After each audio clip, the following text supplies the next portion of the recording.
Okay, and time for the second stream of the night. How's it going, everybody? Let me change my view so I'm not hiding the Excel sheet. Okay, so this one is again gonna be pretty simple, pretty easy. I am simply just gonna test the stream, see if it's live still. Boom. Cool. All right. So now I have a show coming up on the 28th, and I was given a poll sheet. I was given a bunch of stuff, and I am going to be going ahead and designing my show. I already have a bunch of stuff that the band let me know, and I've made my own modifications because I'm not going to follow their exact specs, to be completely honest. I don't feel like doing it. But we have kick in, kick out, snare top, snare bottom, toms, hi-hat, overhead, bass, and then we have everyone's individual thing. So let's grab this, put it onto this other screen, and let's just get started. So as of right now, just for the two performances that I have, we're going to be using 33 microphones. Or 33 inputs, but from what I understand, there is also going to be some other stuff going on. So let's just go and start it off. So we have channel 1 is going to be the kick in, a beta 91. Channel 2 is going to be a kick out. So we're going to use AES 50. 1 second. I had to disconnect something real quick. As soon as I accidentally disconnected my USB on the touch control. There we go. So we're going to go home, and we're going to use AES50A. Now, right now, AES50A is my X32. So we'll do B, and we'll just connect the DL32 onto B. So we have the routing. We're going to go to inputs, go to B, and this is where we're going to do our channels. So we're going to have auto on. I'm just going to do 1, 2, 3, 4, 5, 6, 7, 8, 9, 10, 11, 12, 13, 14, 15, 16, 17, 18, 19, 20, 21, 22, 23, 24. And we're just going to keep going until we hit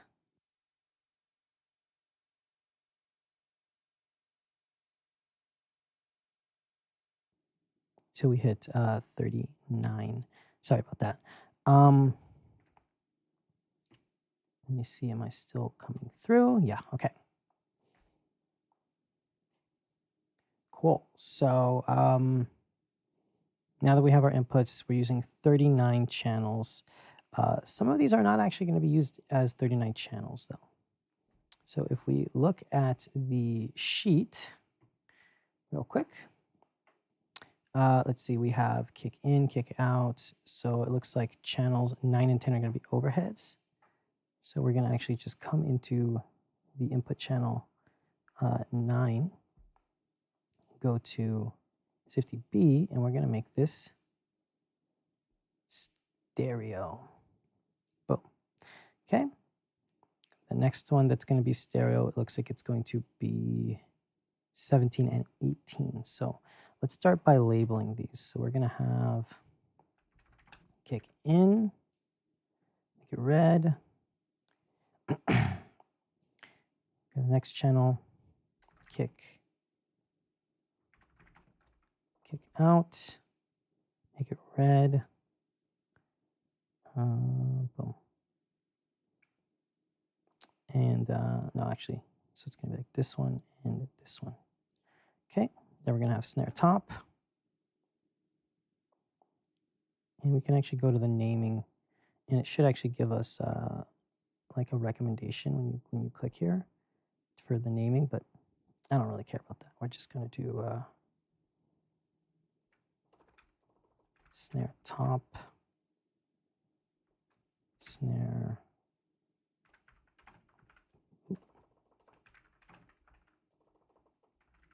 snare bottom,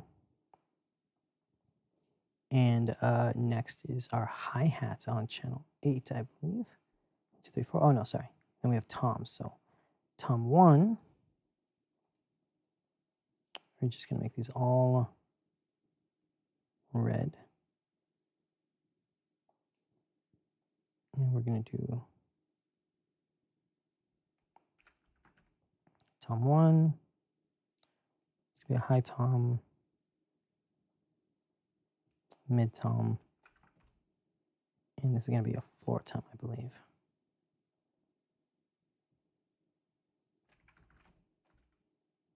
Okay. Then we have a hi-hat. So we're going to do the hi-hat. And that, I believe, is on channel 7, 8. That's correct. And then 9 and 10 is going to be the stereo channel. So this is going to be my overhead. Boom. Okay. After that, it looks like we transition into the bass. So this is going to be switched to channel 11. And we can actually kind of like start getting rid of things, because this is where you need to start understanding that this signal flow is going to change. So there's going to be bass. And I like to give the bass like a cool little funky icon. So we're going to do this little like cello-y looking thing. Okay. And then looking at my other channels, we have the data guitar mic. So this is going to be guitar on 12, 13, 14. So guitar, guitar, guitar, guitar, guitar. So we have 1, 2, 3, 4, 5 guitars. Cool. Make this green, and this is going to be guitar. We're going to give him like a little Les Paul. This one is going to be the acoustic guitar. No, this is going to be guitar XLR. I think this might just be a guitar effect. I'm not really sure. This is kind of the issue with some of these pull sheets, is a lot of guys don't give you enough detail for a pull sheet. So it can get kind of annoying, a little bit messy. So we have guitar, and then we have an acoustic. So this one I know is an acoustic for sure, because it says right there, acoustic. So let's get the acoustic. And then we have the mass guitar and the mass acoustic guitar. So let us do that.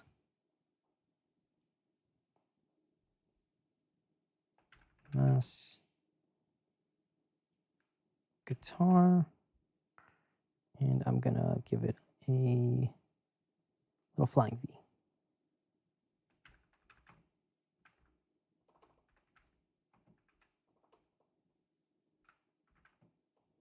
I'm just going to go and give him this acoustic little mandolin. Okay, so that's going to be my guitars. Then I have keys. So this is going to be a stereo track, I believe. It's going to be 17 and 18, which is interesting because I am not seeing 17, 18. So I got to double check my patch, right? So I have 12 is guitar 1, 13 is guitar 2, 14, 15, 16. These are all guitars. So 12, 13, 14, 15, 16. Okay, so 17 and 18. Something's missing here. Oh, 16. Boom. That's why. 16. So this is where I'm kind of getting confused, right? So all of these are patched properly, but this is an input patch. So this isn't actually an input. This is going to go into 17 and 18, and you're going to make it stereo. A lot of times, I hear a lot of people complaining about the Behringer Wing being confusing, and I love the Behringer Wing. I think it is my favorite console that is out right now. but this is a problem, is it's hard to really understand things by having to look back and forth. So you can see even I made that mistake where I got lost. I wasn't wrong. It was just looking at the inputs and the outputs and stuff like that. Um, Normally, like, your input section is here, and, where it's going to be fed it's going to be here. So it's just a little trick of the mind. This is going to be keys. I'm going to make my keys purple, and we're going to give them a nice little keyboard stand guy. Okay, so this is going to be keys, and then I have a bass vocal. So channel 17 is going to be bass vocal on 19. So bass vocal, guitar vocal, keys vocal, lead vox, and 2 speech microphones. So this is pretty easy. I always make my vocal channels pink. I learned that from an old teacher. His name was Johnny Truesdale. He always made his vocals pink, and I just kind of followed suit. So this is going to be bass vox. And I think I know this bass player. He's a pretty cool guy. We're going to have guitar vox. I'm going to be honest with you. If this is the same guitar player I'm thinking about, he's not a very nice guy. So I'm going to give him this little diva. We have the keys vocal. The keyboard player for this tour is amazingly nice. He's a very, very nice guy. So okay, we have keys vox, and then we have the lead guitar. So for the lead, I always like to give him like a cool little thing. He's going to be on a wireless, so it'll be lead vox. And this is the one where we're going to do a little bit of pre-prep. So I'm going to have an instance of pitch fix on him. And that's just going to be ready to fire off because they always need it here. Then we have 2 speech vocals. So for this, we're just going to do maybe a podium, and we're going to do this little guy. All right, so we're going to do speech vox.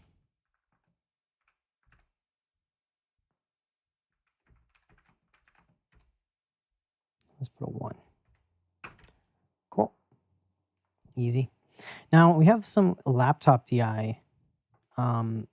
That's usually something that they do. It's kind of an annoying thing, but let's put it on here. Last time it was played back by like some dude who didn't monitor it at all, and he kept using his like Mbox and messing with the settings. So playback, laptop, and I'll make it yellow. Cool. So you have playback, and then this says verb 1, 2, 3, 1, 2, and a delay. I'm honestly not sure what those are. I guess maybe they're going to be sending me tracks. So we can just make these stereo. Right? It's pretty easy. So click here, and we can actually go to our input patching again because I like using the input patching here. So we can do that. Make it stereo. It's going to be 1, 2, 3 stereo inputs. And so stereo. And this one is going to be on channel 33 as a talkback mic. And that's for the first band. So we're going to have verb 1. And we'll make this orange. Verb 2. Delay. And talkback. For the talkback, let's just give them like this. Okay, so we have talkback set up. This is most likely going to feed their monitors. So I don't think this is going to go to anything but monitors since it is talkback mic.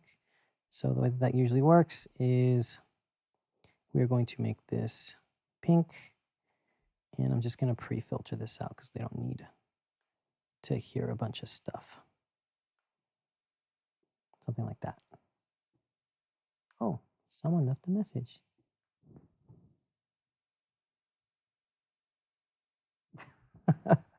Oh, is that Chris? I think that's Chris. Nothing, bro. No pre-gaming. Oh, hey Bart, what's up, man? Oh, I said pre-gaming. I thought it said pre-gaming.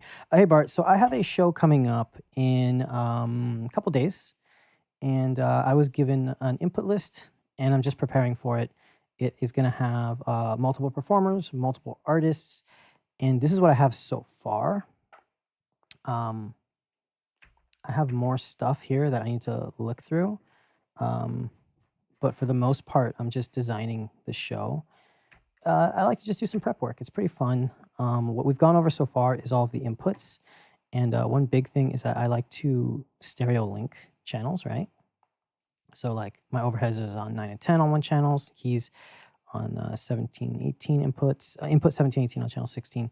So technically I'm using 31 inputs, but I'm only using 27 channels. So pretty cool.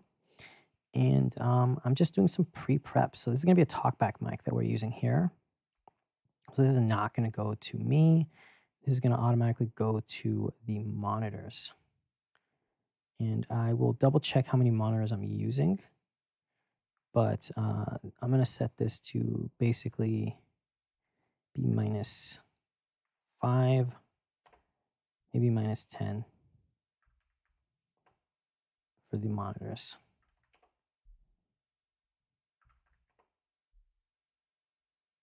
My bad, Bart. I thought you were someone else because this computer screen's all the way over there. I couldn't see it. But I have a friend, Chris, who gets on stream sometimes and wants to like talk about partying and stuff. But yeah, it's just some prep work. Easy peasy stuff.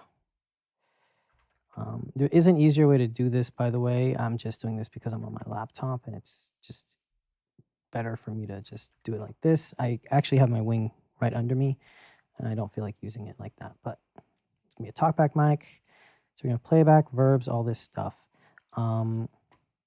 Next, we need to decide the monitors. So I did kind of pre-prepare this, and I think I have side fills in a sub, drum IEM, guitar monitor, bass monitor, vocal, guitar mix. I'm gonna change this up a little bit because this is gonna be Voxmon, and then it's gonna go for whoever else is next in the chain. So from the way that it looks like, it is going to be side fills, drum IEM. We're going to have a bass monitor, vocal IEM, vocal ears, and then it's going to be the guitar monitor. And then we're going to have a keys monitor.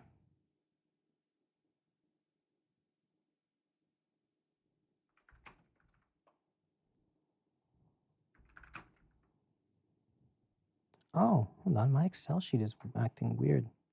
This channel are like linked. Interesting. There we go. So keys monitor, we're going to do be Voxmon. And we're going to do guitar. Oh, this one's linked. I don't know why they're linked. It's weird. Excel's being weird.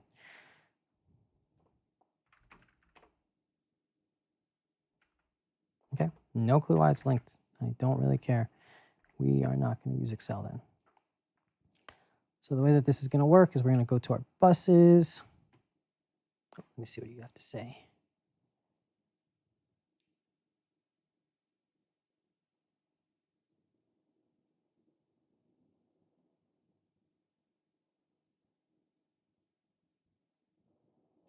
Yeah. So I do know you can fit 24 channels on a layer. I actually have custom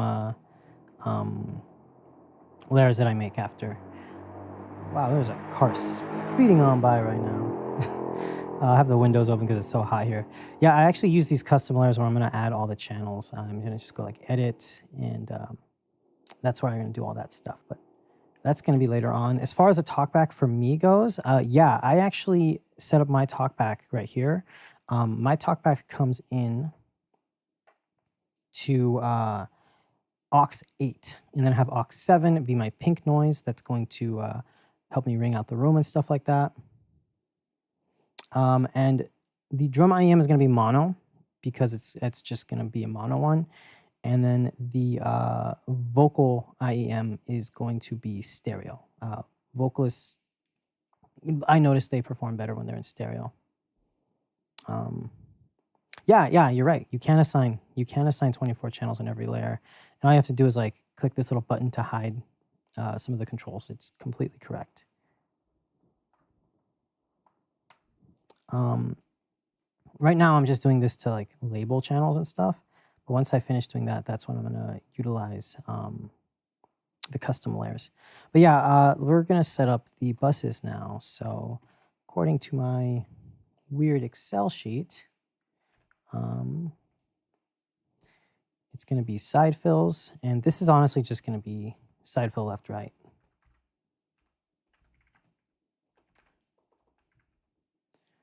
And then we're gonna go drum IEM.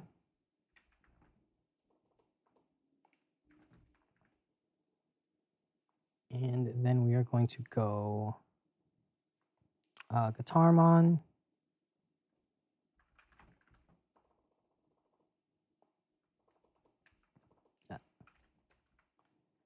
And then finally, we're going to go into the bass monitor. And then that's going to go into our vocals. And then we have a vocal wedge.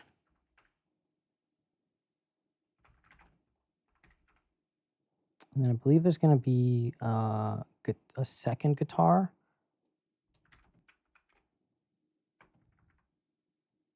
And keys. So we do keys monitor here. All the monitors are going to be mono except for maybe the guitar monitor. I'm pretty sure I'm going to keep the guitar monitor, another guitar monitor, the vocal monitor. Yeah, I know. Yeah, you're right. You can do it on all of them. You can go to any layer and you can add channels like this. It's really cool, actually. I really like it. I think you could do on a PC, you can do more than 24 channels. If you are using a Wing Compact or a Wing full size or a even a rack, you can. You can just bank over. You're totally able to do that. I agree. It's actually a really cool thing. But what I tend to want to do is I use my Wing rack, right? I have a Wing rack, and then I have a Nook that's actually, let me see if I can get the Nook out. I have a Nook that connects right here. There's my Nook. It actually has my denoiser right now. But I control the whole thing on my Nook, and I actually make custom user banks here, see? So I have like all my channels and stuff like that, and I have them all laid out, and I just do like custom edits. So I use a touchscreen because I have a Wing rack. With one of the companies I work for, we have a Wing Compact, and for that, yeah, you can do 24 channels. It's really cool to do it all the time, and that's actually how I use the console there. Close this up. All right, so let's continue on with the buses here. I believe this is the last one. Let's double check the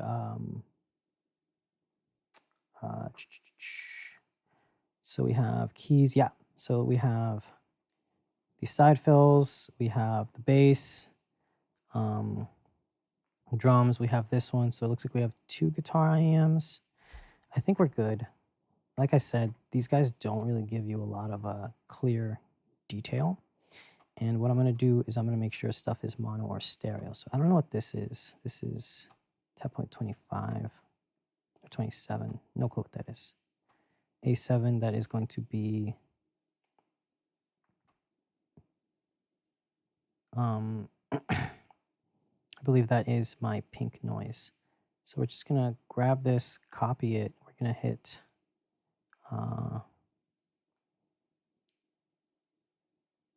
everything. It's actually a lot easier to do on the actual wing itself because it has like an all button. I'm probably gonna do it on the wing itself actually. Let me see. I'm going to go into the wing, go to my buses, select this one, copy the settings, you hit all, go to feed all, and then you send it to all of them and except for the, there you go. All right. Should be all good now. Yep, they're all the same. Nice. What if you can do that on the wing edit? Let's see. Oh, yeah, you can. Duh. You can, but I don't think you can copy and paste these. No, it's annoying. Yeah, unfortunately. Oh, I don't know why I missed it all. So one thing you can do on the wing is if you want to copy your settings for everything on your effect sense or like your buses, you hit all, but it doesn't actually control what's feeding it. It doesn't control the sends. So you have to go into here to feed and hit all on that. Then you just tab it over, hit copy, and all your settings are the same. Side fills are going to be stereo, so we need to keep that in mind. Side fills will be stereo. Drum IEM will be mono. Guitar monitor will be mono. Bass mono will be mono. Vocal IEM will be stereo. Vocal wedge will be stereo. Guitar mix and keys mix will be mono. So now we can go to our outputs. And let's start assigning stuff. So AS50B, we're going to go to the buses. And we're going to just start doing this. So side fills are 1 and 2. 1, 2. We have the drum IEM, guitar, bass, and then 6 and 7. And then we're going to do 8, 9, guitar, keys. Cool. 11 outputs. Pretty easy. We're only using 11 outputs. And then we also have our main outputs. So let's go to the matrices. And for that, we're going to do left, right. Do my subs in mono. And then I believe we have side fills. So these will be our side fills or delays. So I have my delays, my sub, and then my mains. So we're using 16 outputs. I believe they have a DL 32 that they're using. So we are going to be pretty limited on that. Nothing particularly special. It's just going to be doing some outputs. Let's look at my buses. So I have my main buses and then I have my matrices right here. So we're going to label this main left, right, make it purple. And we're going to just do subs, purple, and delays, purple. Okay, and then I'm going to come into the main bus right here. And this is where I'm going to decide what's going to feed this thing, right? So my mains are going to go here. My sub one is only going to feed the subs. And the main one is also going to feed the delays. I like to set it at -3.5 just because they're using VRXs. And for some reason, I noticed the VRXs tend to like being hit at that volume. So that's going to be our basic setup. We can go to our routing now. So kick is going to go to the subs and the mains, subs and mains. Snare top is going to go to the subs, or sorry, to the mains. Snare bottom is going to go to the mains. The toms are going to go to sub and mains. Hi-hat is only going to go to the mains. This is only going to go to the mains. Bass is going to go to the sub and mains. And then we have the guitars, keys, speech, vox, all the vocals. I have a lot of channels in here. And then we have playback. So playback is going to go to the subs for sure. And I think that's good for the routing. Now, I'm going to explain my routing. Normally, when I was on the X32 or my X32 rack or the Midas M32, I had a tendency to, have my single stereo main output, feed matrix 1 and 2, stereo link it, do a crossover, and then feed matrix 3 and make as my subs. But what I really like about the Wing is because it has 4 mains, you can see that I have a recording out, I have a headphone out. This is just my personal setup. You're able to basically have a subs and a main master fader that have no processing. So anybody who needs to get a recording of the show can actually have, here's my mains, here's my subs, you get a clean bill, right? All my processing is going to be here. And so that's where I'm going to instantiate stuff. Like I'm going to use graphic EQ. So I'm going to do a graphic EQ right here. And then the subs is going to have a psycho bass. And then I'm just going to use the built-in EQ to do the low and high cuts. So we're going to do Vince Riley. I'm going to have this set at, I believe it's 80 hertz, the subs that we have.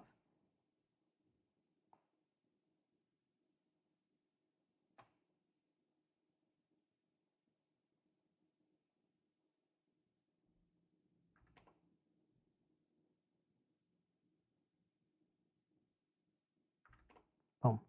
So now I have my subs, my tops, and then the delays. We are not going to do a hard and fast rule on the delays. I'm just going to have a graphic EQ on them. And then after the stream, I'm going to actually clear out the other effects that I have because I have stuff like the limiter for my voiceover that's feeding the ATEM, and then the limiter for the stream, and then the insert for my Nook to do real-time processing. So for now, we should be good. As far as the buses, though, I don't usually need a graphic EQ on these, mainly because I just use the stock EQ. But let's grab one. Let's do a graphic EQ here. The drum IEMs don't need it. The guitar monitor doesn't need it. The bass monitor doesn't need it. Vocal IEM. The wedge is the only other one that's going to need a graphic EQ.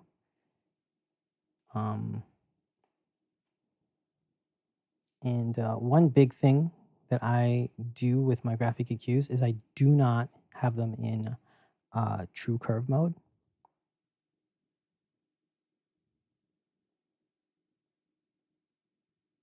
Yeah. Yeah, you're right. I agree. You're correct. I do not understand why people always want a recording of the main left right coming out. I've actually had people, they'll go into like the XLR output of a speaker and they will literally just be like, oh, it's too loud, or oh, I don't like the mix. And it's like, well, buddy, well, dude, I tuned the crap out of those speakers, especially when you have like a VRX. They're tuned like crazy. Shows that I have like Kara systems, like L-acoustic systems, it actually usually comes out pretty good because L-acoustic systems don't need very much stuff done. But I agree, Bart. You're completely correct. That's why when people want a recording of it, I give them the main left and right and the sub main because those are clean. You're going to see that I'm not going to do any processing. In fact, I tend to not do anything to them whatsoever. What's up, dude? Typicity? Man, I'm really bad at reading your name. I am preparing for a show. There's this like Bangladesh tour that I do every month. And I have another one coming up. So we're just prepping for the show, and I believe we're changing some stuff up because the last performance was more like a karaoke night, which was crazy because it still had like 3,000 people, and this one's going to be like the full band. As of right now, we're using 26 of the mixing channels, and we're using 30. How many inputs? Like 33 inputs. Yeah, 33 inputs, which means that we're gonna maybe need my S32 or DL32 to combine with this system. Oh. Typicality. Typicality? Ah, bro, I'm really bad at pronouncing stuff. I actually I realized pretty recently that I kind of have like a mild form of dyslexia, because whenever we're driving with my friends and stuff and I read a sign, I'm like, that's not right. And I have to say it again. I'm like, that's what it is. But yeah, I leave my mains and submains untouched. I do all the processing and the crossovers here. The delay is just going to have a graphic EQ. And like I said earlier, I don't use TrueCurve. TrueCurve does this interesting thing, and I can actually show you guys that right now. If I go to my Nook, if we go to Waves, and we go to the graphic EQ, where I don't know where it is. Oh, that was dumb.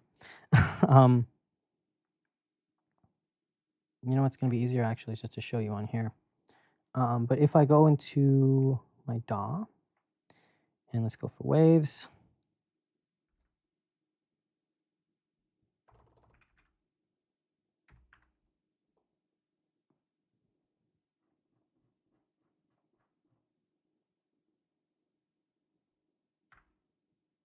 What's it called again? It's called True EQ. Let's just look for it. It's a Waves plugin. Good EQ. Here we go. GEQ. That's right. So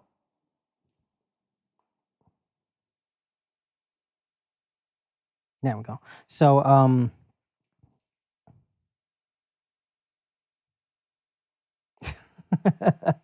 yeah, man. Yeah, I'm just chilling tonight. I actually did a stream like 20 minutes ago where I was just going over some of the Behringer wing effects, dude. But yeah, so this is like the Waves EQ, right? This is how most graphic EQs actually work, where you'll see that like when you do stuff, it doesn't actually like make a solid shape. It kind of like does this little like bubble thing. So the frequencies can kind of clash and create like a little bit of a like a wiggly line. This is actually not showing it properly. Let's see, this is a classic one, and we'll do modern. With the modern one, right, you'll notice that it's flatter. And when you do the same settings, it actually becomes like this weird little curve. And that's what the True EQ does. Or yeah, that's what TrueCurve does. Is it basically makes it like more flat. So let's say I do this on a channel. I'm actually like creating a giant shelf. So instead of it like just notching out a frequency, it'll like create this weird little dip. And you can actually see it. Watch, if I restart this, it kind of creates like a little mini dip. And that's just the issue with the True EQ. That's kind of how it works. It's a better algorithm to sound more natural, but it creates like extra artifacts, stuff like that. So I tend to use just a normal graphic EQ, kind of like what the Waves Classic one does, because it's more only hitting the frequencies that you want. Bloop, bloop, bloop, bloop. So yeah, so instead of it creating this like weird long like matched EQ thing where it creates like a slope like this,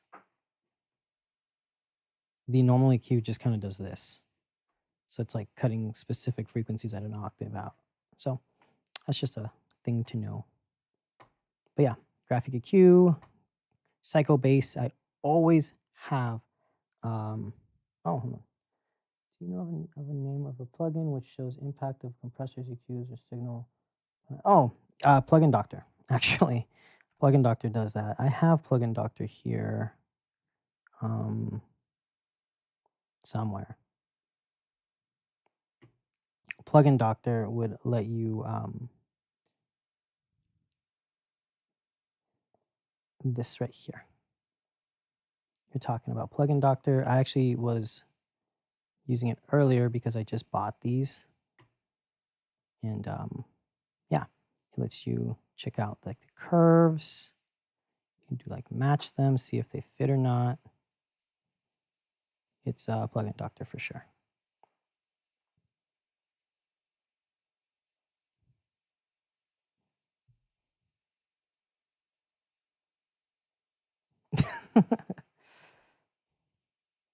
No problem, man. But yeah, what you were looking for is Plugin Doctor. It's cool. It's a really cheap plugin, actually. It's a very cheap plugin. It's really affordable. I think it's only like 14, 15 bucks. Sometimes I think when I bought it, it was only like 20 bucks, but it's still affordable. It's like under 100 bucks. But yeah, so I'm gonna use Psychobase for the subs. The reason why is because we're using VRX subs, and the VRX subs don't really have a lot of punch to them. They're like the smaller VRX subs. So Psychobase basically does synthetic harmonics that it generates, and when you do that, it basically like gets the root note frequency.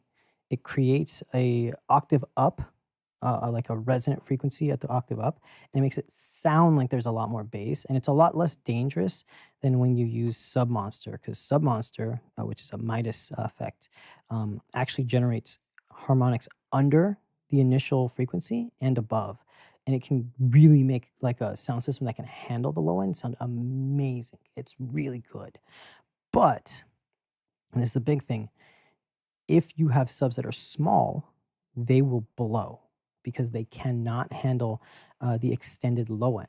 So what I do is I use Psychobase. It only generates upper harmonics. It sounds punchier, and it has like a more of a punch instead of like a big bloom. So that's why I use this. We have this set up.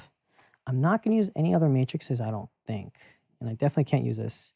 I don't know why I have this labeled in yours. This is not going to be used for anything. It's even getting fed. This is getting fed by something. I don't even know why that's here. And then yeah, this is what's feeding you guys. So if I bring it back in, this feeds my ATEM Mini whenever I do screen recordings, and then this is feeding my ATEM whenever I'm doing screen records for videos. But I think this is going to be the move. So we're going to have the kick in, kick out, snare tom, all this stuff going on here.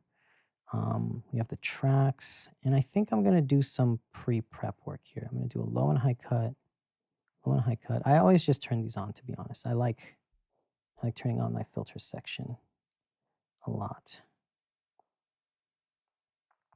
And we're going to go to the EQ, and we just want to make sure everything's kind of doing nothing.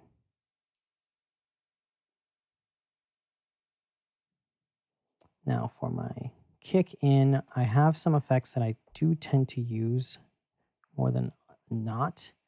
So for the kick, I love this EQ, the Focusrite EQ, or Fortissimo EQ. For my snare, I honestly keep it pretty stock. I don't really use anything special for the snare. And then for the tom, I use stock EQ. And for the hi-hat, we're just gonna roll off some frequencies, and then the overheads. This one I will sometimes use a match EQ. I like the Moog EQ. For the bass, I also use the Soul Analog EQ. I really like it. And I turn on the high and low cut. And then for the guitars, honestly, for the guitars, I usually just do this.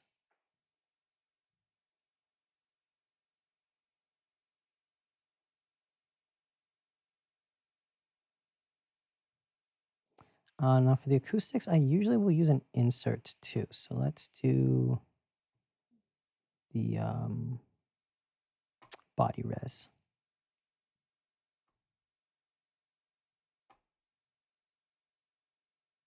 So we do body res. It looks like I'm running out of effect slots, but it's just because I'm using them right here. I'm using these 3.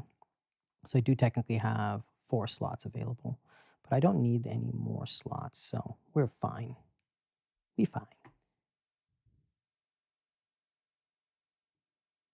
Oh, Yes, I have. I actually did this show called Heal the Bay. You'll see in my YouTube shorts.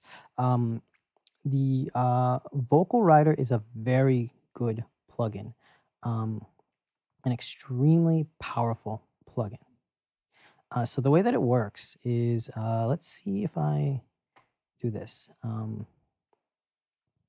Let me put it on my voiceover real quick.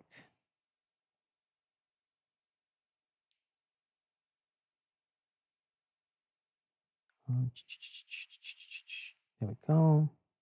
Oh, messed up. That's initial channel 1 through 40.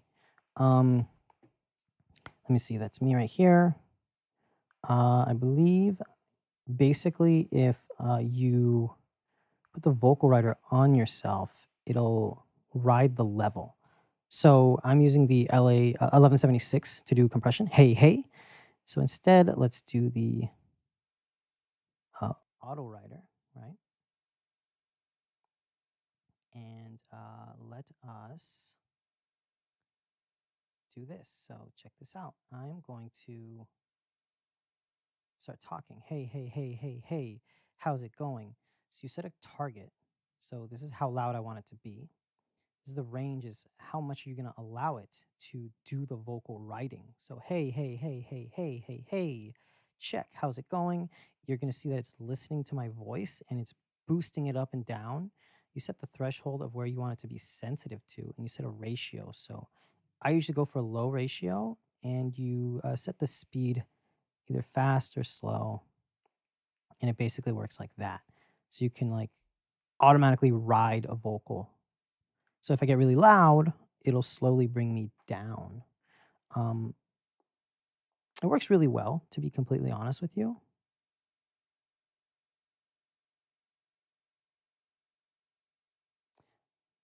So the AutoWriter technically is a compressor. It is technically compressing.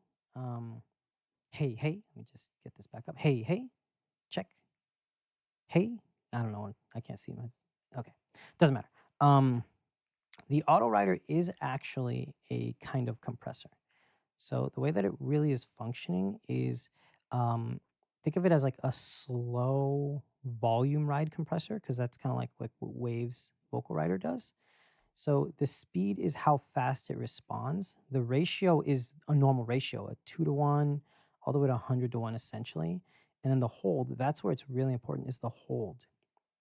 The reason why it sounds really natural and really smooth is because even at a maximum speed, it's pretty slow, and it holds the volume there for a certain amount of time. And it's basically like an expander. So when it sees that something's too quiet, it brings it up. When it sees that it's past the threshold where you want it to be, it brings it down. It's pretty cool. Let me see if I can actually find an example for you real quick. Let me make one. Let me make an example. Give me 1 second. Let's do this. Let's put this onto channel 1, 2.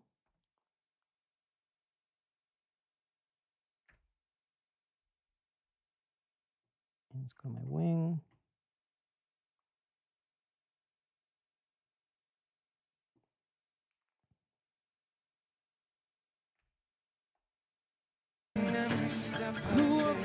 Cool.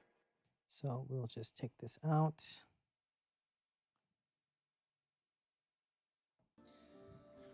There's a shadow just behind me, crowding every step I take, making every promise empty, pointing every finger at me. Okay, so we have this vocal channel right here, right? Kind of like a gate. Kind of like a gate. It's like set the threshold to react to when somebody's speaking. Kind of, yeah. So I'm gonna dial it in for you right now. Let's add a channel. Let's do channel 39, and we will have this be USB insert 9 and 10.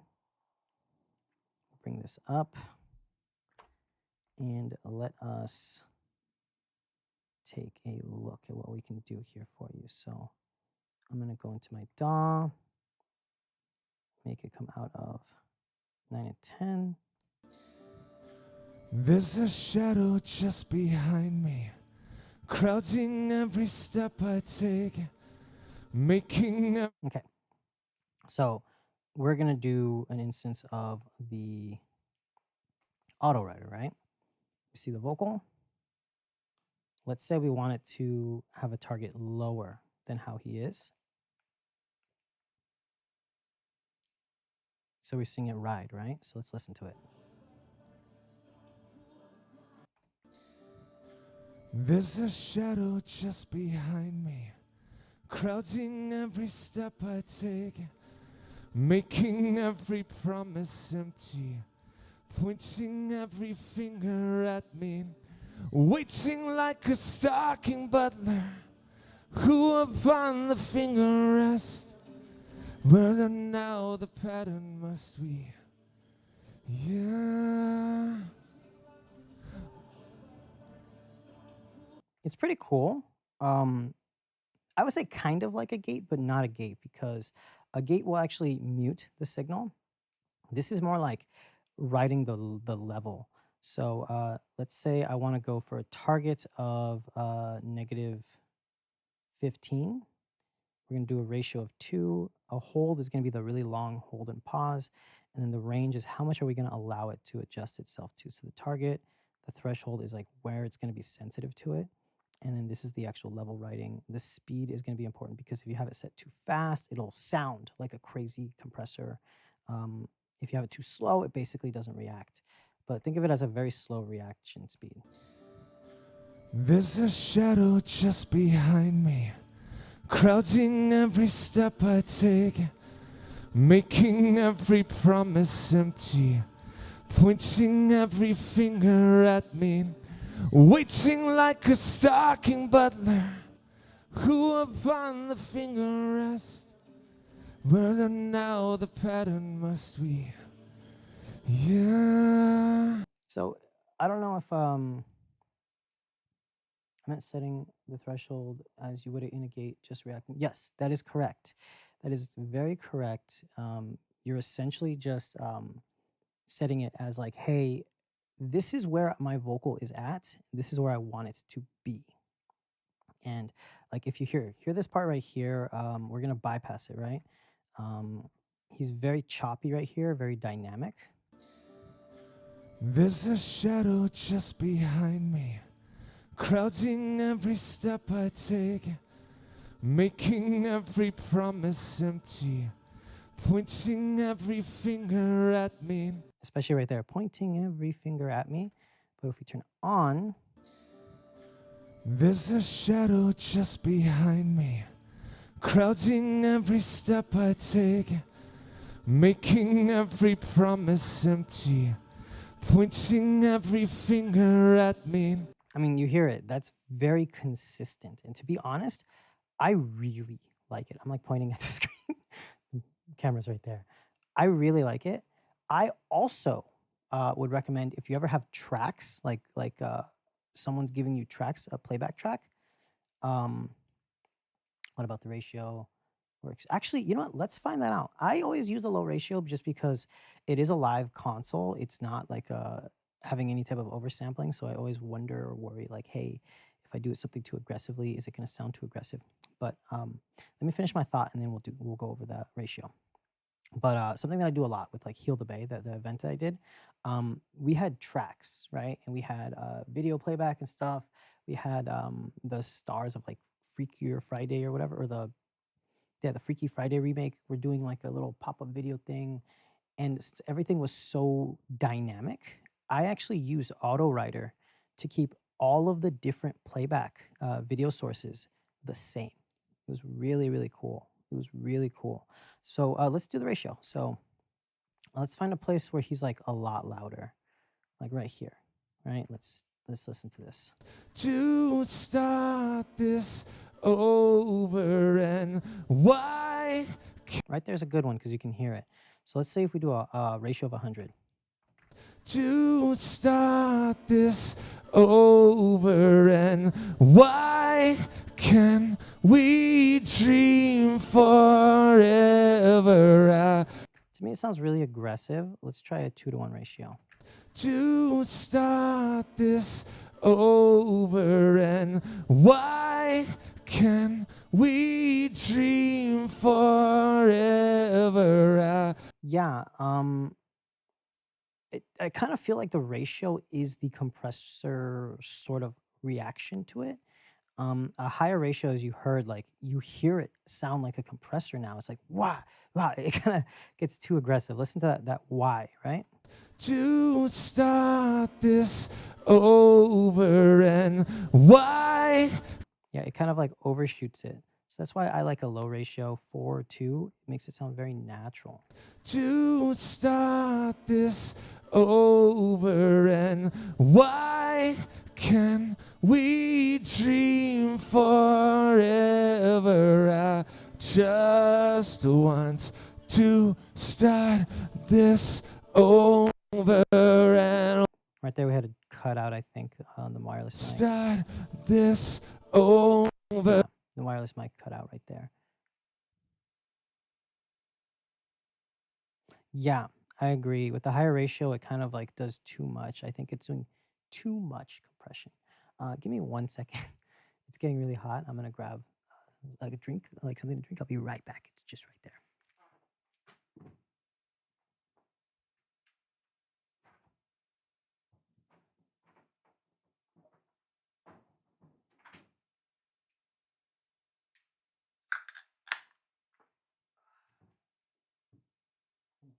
It's like 2 a.m. I gotta go to sleep soon. It rides it a little bit higher, or didn't, or it didn't. It did. It did. It definitely rode it a little bit higher. Let's listen to that again. Actually, let's see if I can find. Oh, I think I have a something that's a little bit less gritty. He has different songs. Right here maybe. It's a different song. She said, you really shouldn't come any closer, 'cause I might just lash out right where I stand. So if you have to go, let us follow. If the answer's no, we'll That's a good spot right there, where he says if the answer is no. let us follow. If the answer's no. So it gets really weak right there. So let's try dialing this in here to where we want it to go. You really shouldn't come any closer, 'cause I might just lash out right where I stand. So if you have to go, let us follow. If the answer's no, we'll just pray. Okay, and then let's try higher ratio. You really shouldn't come any closer, It's just more aggressive. 'cause I might just lash out right where I stand. And I think because it is doing more of the leveling, it does sound more aggressive. It's kind of crazy. Let's just dial this in more, right?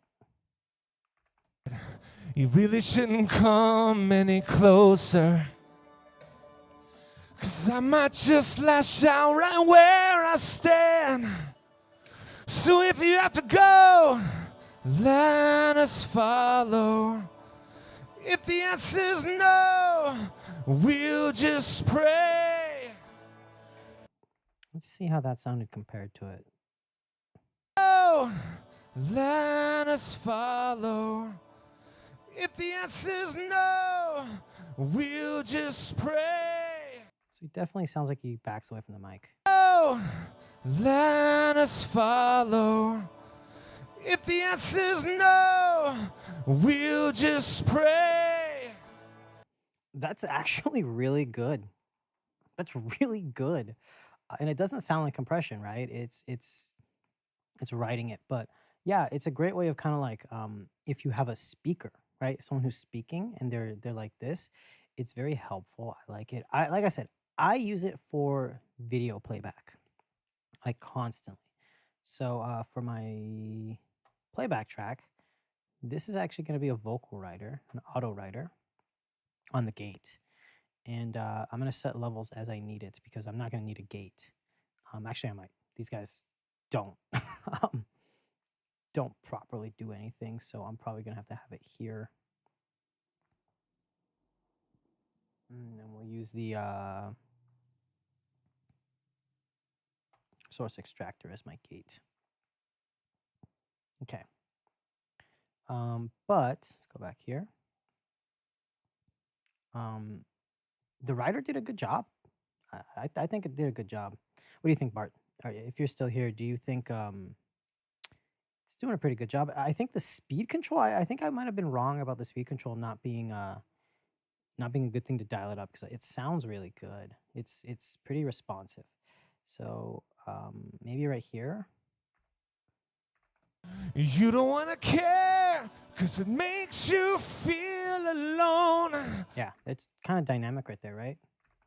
You don't want to care because it makes you feel alone. Yeah, You're tired of being... It just gets a little bit too hairy for me. So if we dial this back down a little bit and set the range accordingly. You don't want to care because it makes you feel alone. That's good. You're tired of being scared. You'd rather be on your own. You know it's not fair, but you should know. There is no time, no space, just waves. Yeah, you're right. You have to know how to dial it in. I usually do it with tracks and with speakers, like people who's like, hey, how's it going, everybody? As you said, in corporate, it's nice 12 even levels. Yes, exactly. I think it's a good tool. I was really surprised, but like Derek, the guy who this is a live event that I did for him. He just sent a bunch of tracks and I just mixed it. He's a really good musician. His name's Derek Love. An amazing musician. So he's really good at being consistent. But normally I would just grab a compressor. So like, let's say we do an 1176. You don't want to care because it makes you feel alone. You're tired of being scared. You'd rather be on your own. You know it's not fair, but you should know. There is no time, no space, just waves. Just waves. Just waves. But like right there where he backs off like crazy, you know, the auto writer might help because it will boost it up a little bit more. But personally, for performances, I prefer a compressor. Ideally, something like a distressor. I think this is one of the better compressors out there, at least on this thing. You set the ratio to 6:1. You don't want to care because it makes you feel alone. You're tired of being scared. You'd rather be on your own. You know it's not fair, but you should know. There is no time, no space, just waves. Just... I think it sounds good. Like right there, I think it sounds really good. Very useful. The auto writer though has like a different tone. It's not really a compressor, but it is a compressor. It's weird. I think of it as like a slow compressor. Let me see. I have a Waves plugin that does that. What's it called? It's the Emo series. Emo D5 stereo, the Dynamics 5 stereo. This kind of does a similar thing where when you put it on a track, if we do the leveler. You don't want to care because it makes you feel alone. You're tired of being scared. You'd rather be on your own. You know it's not fair, but you should know. I mean, it's cool. I never use it. It's especially because the Waves version kind of is a little bit wonky. It doesn't let you really dial in what you're doing, but it is just like a slow kind of limiter thing, the way that I think of it. Um, for vocal, I tend to just do compression, to be honest. I'm not a huge fan of um, using auto levelers on performances, but I am going to do the auto leveler on the vocal. So let's just reset this because we don't need this loop. It does kind of sound like a limiter. Yeah, especially the Waves one. The Waves one sounds like a limiter. Waves makes really good plugins, but some of their stuff is just a little meh. Like I'm a really big fan of the F6. This thing is like my favorite EQ. And let me see, I have Nexus installed here. See if I can get it up. If by the way, if you ever want to get into using like real-time audio and you don't want to buy a SoundGrid server, Nexus only lets you do 8 channels of audio, but I do it over Dante, and the latency I get on Nexus is minuscule. Right now, it's set to 128 samples on my laptop, but on my Nook, it's this one. This one, my Nook. Oh, you can see my green screen. Bloop. But on my Nook, I actually have it set because it's dedicated only on my second mini PC.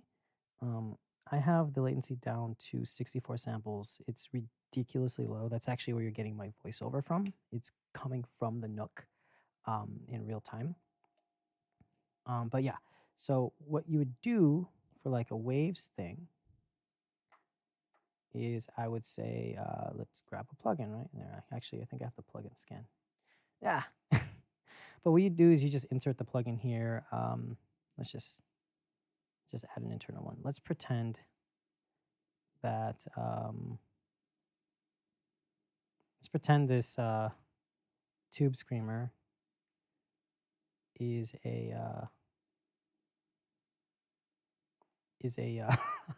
F6. What you do with Nexus is you would just go input 1 from Dante, goes into input, and this goes out. And then you can have real-time processing and stuff. It's pretty cool. And then you can like do this. And then, like I said, like with my Nook, I'm getting like 1 point something milliseconds of latency. So that would be, I think, with Dante Virtual Controller,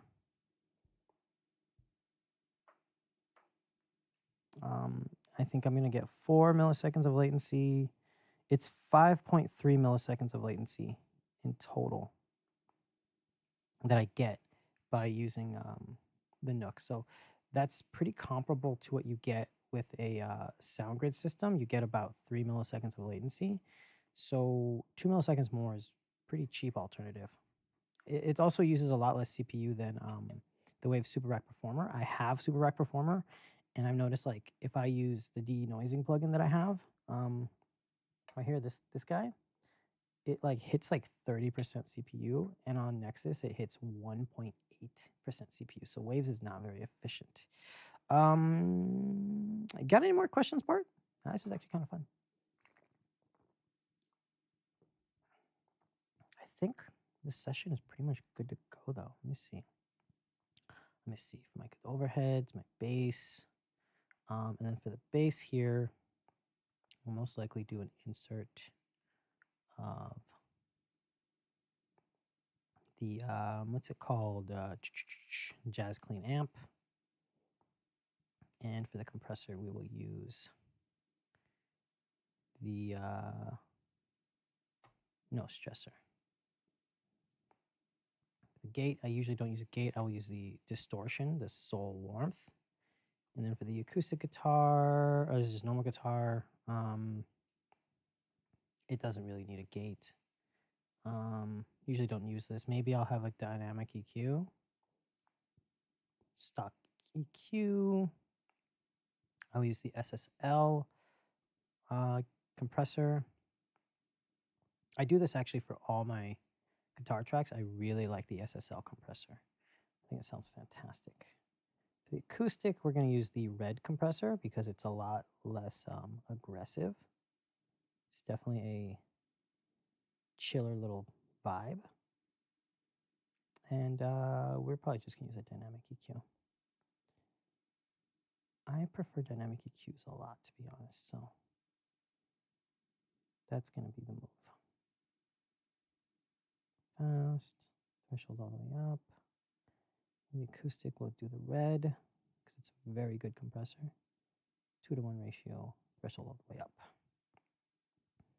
For keys, I am most likely going to do the Soul compressor. This is actually a very aggressive compressor, I will say, but it's because it's the SSL channel compressor.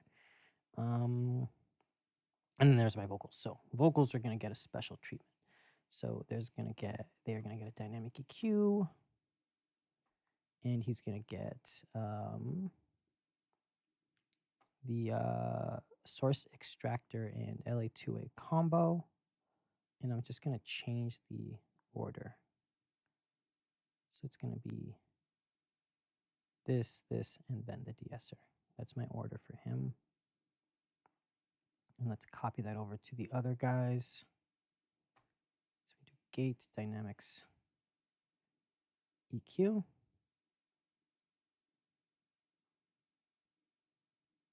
Copy that over. And then the only other thing is I'm going to have the low cut, high cut, and we're going to set this to 12 and 6 and then turn on the tilt EQ. So let's copy this over too. Okay. The lead vocal is going to get some different treatment. Oh, did it not copy over my... Oh, it didn't copy my configuration. I didn't set it to. It's fine. We'll just do de-esser, combiner, de-esser, or combo, whatever it's called. Okay. I think I'm pretty much good to go here. Probably gonna call it a night soon. It is like 2 a.m. right now. My playback track, we are going to do the level rider here. These I'm not going to do much. Just going to have filters on. And then my talkback, it's just going to be me. So I don't know if that's their talkback or that's my talkback, because my talkback will be on channel 40. Or no, will be, yeah, on aux 8.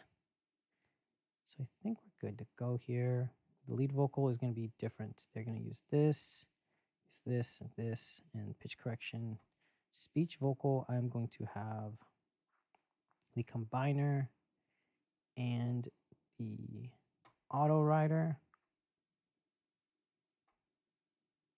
And playback is going to be source extractor, and yeah, that's it. So 33 inputs has been trimmed down to 27 channels. So that leaves me with 5, 6, 7, 8, 9, 10. Yeah, a lot of channels.